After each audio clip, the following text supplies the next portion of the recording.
Selamat pagi teman-teman mahasiswa. Pertemuan kali ini saya akan membahas sesuatu yang agak lain dibanding pertemuan yang sebelumnya.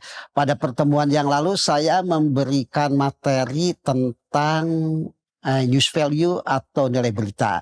Jadi ada 10 komponen nilai berita yang mempengaruhi sebuah peristiwa itu memiliki daya tarik atau tidak, ya, memiliki daya tarik atau tidak. Nah, muncul pertanyaan, apakah apabila kita menemukan sebuah peristiwa memiliki unsur-unsur nilai berita yang sangat tinggi dan nilai berita komponennya lebih dari 1, bahkan lebih dari 3 gitu ya, ada komponen luar biasa, orang terkenal, dan lain sebagainya, dan dari 10 itu apakah masih bisa diberitakan atau tidak tuh.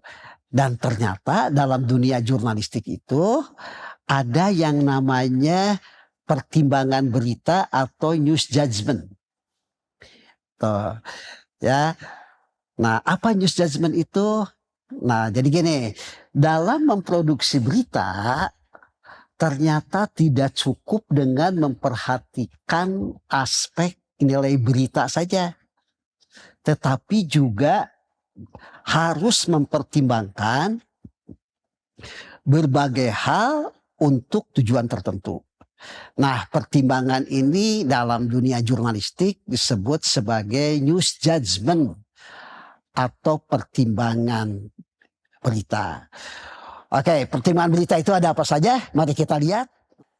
News judgment ini memiliki 2 tujuan. Ya, jadi tujuan yang pertama ini adalah demi kepentingan eksternal media. Kemudian yang kedua itu demi kepentingan internal media. Jadi sebuah media massa itu tidak bisa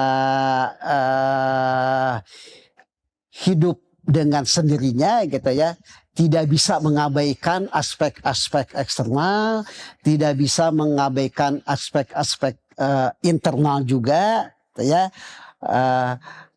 Oleh karena itu harus memperhatikan, ya, bukan harus sih, kadang-kadang melihat kepentingan itu, gitu ya. Jadi sebuah media itu dengan amat sangat terpaksa tidak menurunkan sebuah berita yang dianggap itu memiliki nilai berita tinggi, itu karena apa? Boleh jadi itu karena masalah kepentingan eksternal media. Atau bisa jadi juga karena itu menyangkut masalah kepentingan internal media. Tuh. Jadi sebuah institusi, media itu sebagai institusi sosial, sebagai institusi sosial yang memiliki kepentingan baik eksternal maupun internal, tentunya tidak bisa lepas dengan 2 masalah ini. Tuh ya. Nah, ini kepentingan eksternal media itu terdiri dari 2. Ya, jadi kepentingan eksternal media itu terdiri dari 2 kepentingan. Yang pertama itu tanggung jawab sosial media terhadap khalayak. Ya, jadi kepentingan eksternal media yang pertama tanggung jawab sosial media terhadap khalayak itu seperti apa? Yang kemudian yang kedua karena adanya regulasi atau aturan perundang-undangan. Tuh. Apa yang dimaksud dengan tanggung jawab sosial media terhadap khalayak? Yuk mari kita buka. Kita buka lagi. Nah, ini. Ya. Media itu memiliki tanggung jawab terhadap khalayaknya. Ya, itu tanggung jawab sosial media. Jadi tidak benar media kalau tidak memiliki tanggung jawab sosial. Tuh. Jadi media itu harus memperhatikan hal-hal yang berkaitan nanti jika berita ini diturunkan, jika laporan ini disiarkan, apakah itu bertentangan dengan SARA atau tidak, tuh ya. Jadi nanti bakal berdampak negatif atau tidak. Gitu. Apakah tidak akan memunculkan aneka konflik setelah berita ini muncul, gitu ya? Nah itu jadi itu yang dimaksud dengan tanggung jawab sosial media. Jadi media memiliki tanggung jawab terhadap halayaknya, misalkan menghindari pertentangan sara atau pertimbangan lainnya. Ini sangat sering terjadi pada pengelolaan keredaksian di media massa. Jadi dengan amat sangat terpaksa sebuah peristiwa itu tidak diberitakan, ya, tidak diberitakan. Nah, misalkan seperti ini, misalkan dengan seenaknya sebuah media memberitakan bahwa aktivis agama A dibantai oleh aktivis agama B, tidak bisa seperti itu, ya. Itu mengadukan sara, itu mempertentangkan sara. Sara itu kan terdiri dari 4 ya, ada suku, agama, ras dan antar golongan. Suku misalkan mempertentangkan antara suku bangsa A, suku A dengan suku B, itu sehingga itu akan memunculkan mempertajam kebencian di antara suku-suku tersebut. Indonesia itu sangat beragam, ya. Indonesia itu sangat beragam dengan suku bangsa, ya. Itu ada Sunda, ada Jawa, ada segala macam, itu sangat banyak. Itu memiliki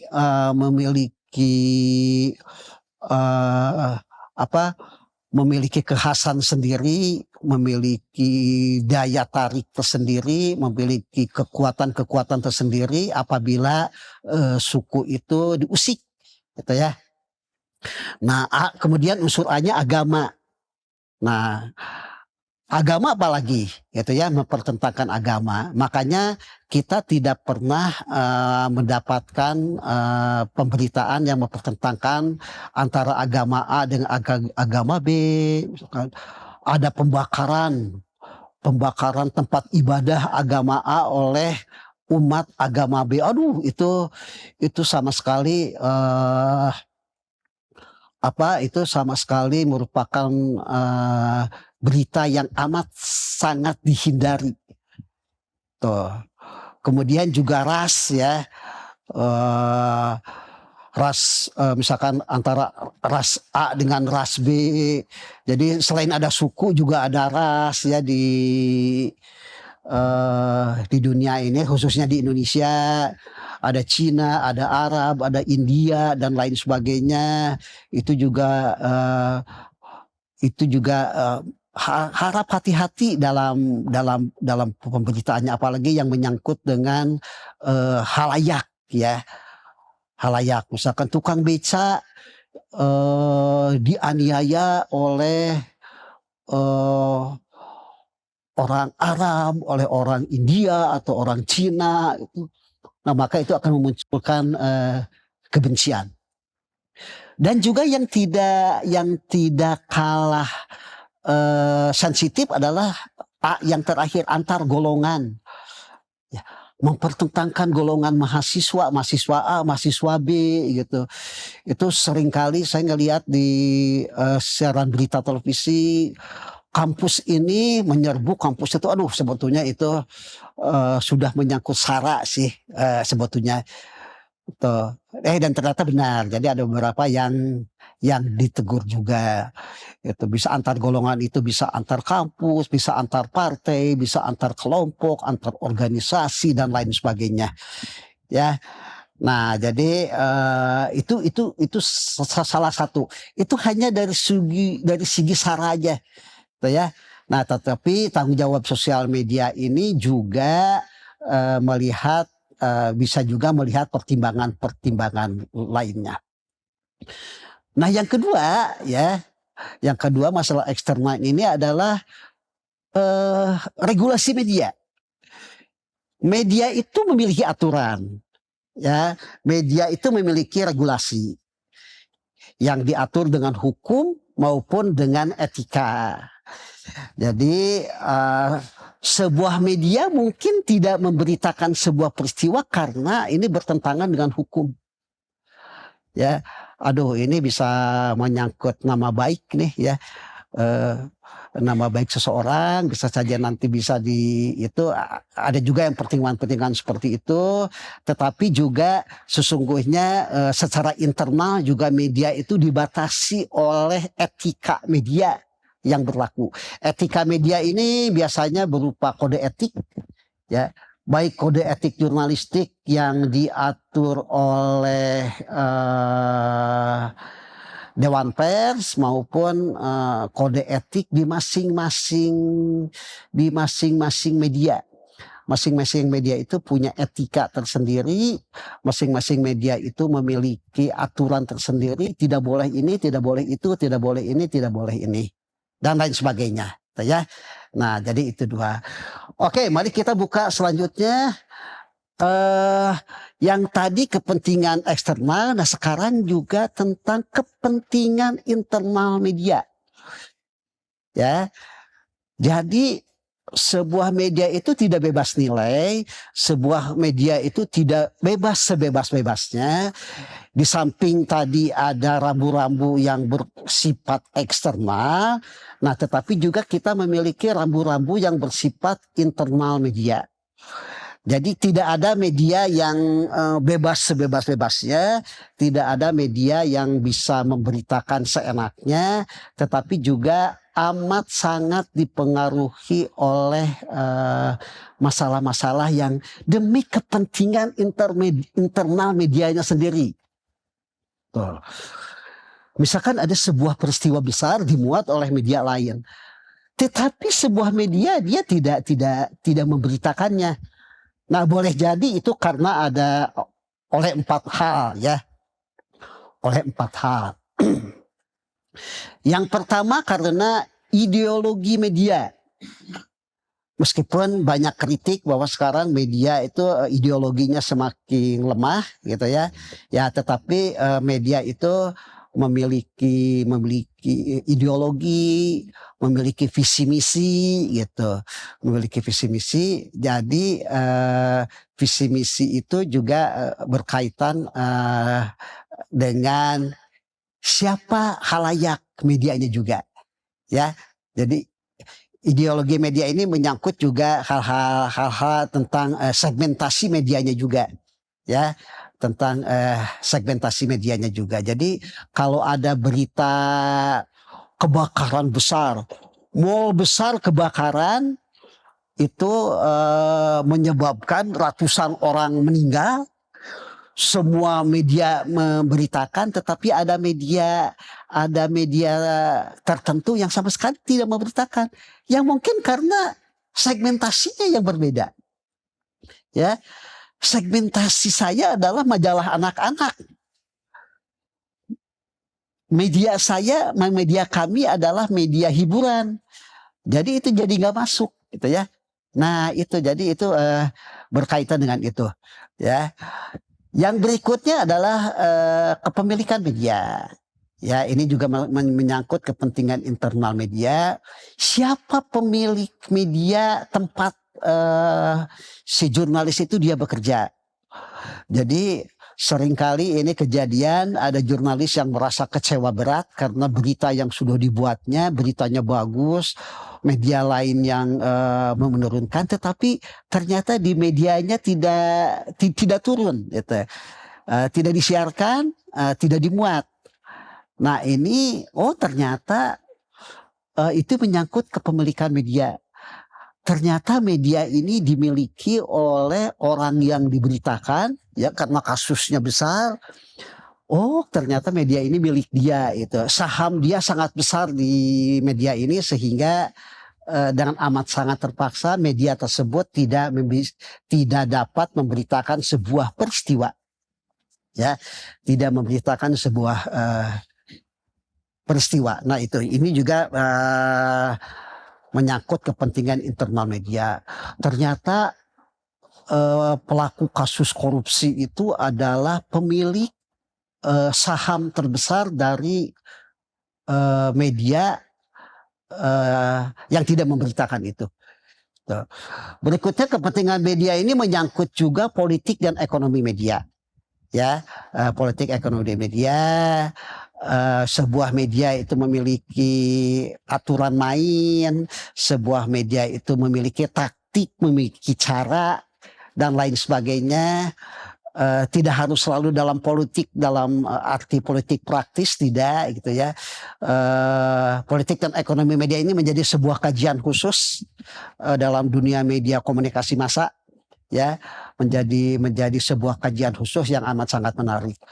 Iklan, nah iklan itu masuk ke ekonomi media karena pertimbangan bisnis media, karena pertimbangan pemasukan rupiah buat media, maka dengan amat sangat menyesal sebuah peristiwa itu tidak bisa disiarkan. Ya, tidak bisa disiarkan karena ini menyangkut tentang hidup matinya media. Nah, itu seringkali kejadian, ya. Itu seringkali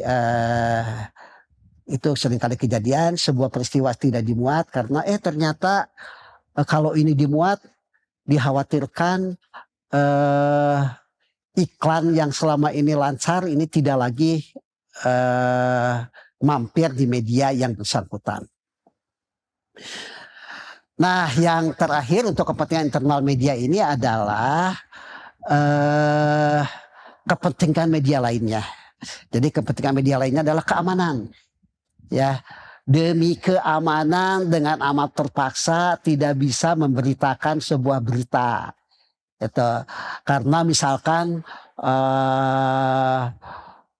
wartawannya diancam, reporternya diancam gitu ya.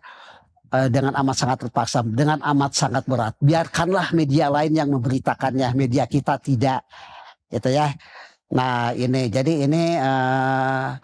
jadi media itu bukan pahlawan yang segala-galanya, yang bisa memuat segala-galanya, tetapi juga memiliki batas-batas tertentu. Memiliki batas-batas tertentu sehingga dia tidak bisa seenaknya memberitakan sebuah peristiwa. Jadi misalkan memberitakan seseorang yang ternyata dia memiliki kekuatan yang luar biasa ya, sampai bisa menyerang, mengancam dan lain sebagainya. Dan kemudian juga ini juga pernah terjadi di sebuah media besar demi bina lingkungan. Bina lingkungan itu menghormati lingkungan di sekitar tempat media itu berdiri. Dengan amat sangat terpaksa media itu tidak ikut memberitakan, gitu ya, tidak memberitakan sebuah peristiwa atau sebuah kasus yang terjadi. Gitu. Aduh, nggak enak. Kalau ini diberitakan, misalkan pemberitaannya nanti bisa mengancam lingkungan tempat media itu berdiri. Dan ini pernah terjadi ketika sebuah media besar itu didatangi oleh tokoh-tokoh masyarakat di sekitar media itu berdiri. Ada yang bawa golok, ada yang bawa apa gitu ya. Untungnya tidak terjadi hal-hal yang tidak bisa diinginkan. Tuh, nah jadi itu ya. Oke, kita buka lagi. Nah, berdasarkan news judgment inilah ya, karena news judgment inilah bukan saja gitu ya. Jadi dalam dunia jurnalistik itu bukan saja sebuah berita bagus tidak bisa dimunculkan, tidak bisa dihadirkan, tapi malah sebaliknya. Ya, tapi malah sebaliknya. Jadi peristiwa yang tidak bernilai berita pun tapi bisa jadi berita. Di koran dimuatnya besar, di televisi disiarkannya lama, di radio juga seperti itu ya. Nah itu mengapa bisa terjadi? Ini tidak memiliki nilai berita. Siapa yang mau nonton, siapa yang mau baca gitu. Nah jadi sekali lagi bukan berita bagus tidak dimuat, tapi juga sebaliknya. Kita seringkali menemukan sebuah peristiwa yang tidak bernilai pun malah jadi berita. Tuh. Nah itu karena apa? Karena kepentingan tertentu juga. Jadi sebuah informasi yang tidak memiliki news value tetapi malah dimuat atau disiarkan oleh media massa. Itu ya. Nah jadi inilah, jadi hal-hal inilah bukan saja kenapa berita ini tidak dimuat, tetapi juga mengapa berita ini dimuat. Itu. Jadi banyak pertanyaan dari kalangan internal maupun dari halayak sendiri, kok media ini tidak memberitakan ini ya? Nah, bukan hanya itu, tapi sebaliknya, kok peristiwa seperti ini, kok berita seperti ini bisa muncul juga ya di media ini? Nah, itu karena ada hal-hal yang berkaitan dengan yang tadi saya sebut, misalkan dalam ekonomi media. Karena pertimbangan iklan, karena pertimbangan hal-hal yang bersifat bisnis, akhirnya berita-berita itu bisa dimunculkan. Gitu. Nah, jadi itulah teman-teman semua, itulah tentang news judgment, tentang pertimbangan berita. Mudah-mudahan bermanfaat. Kita kembali lagi pada sesi yang lain, pada materi yang lain dalam mata kuliah penulisan berita ini. Terima kasih. Sampai jumpa lagi. Assalamualaikum warahmatullahi wabarakatuh.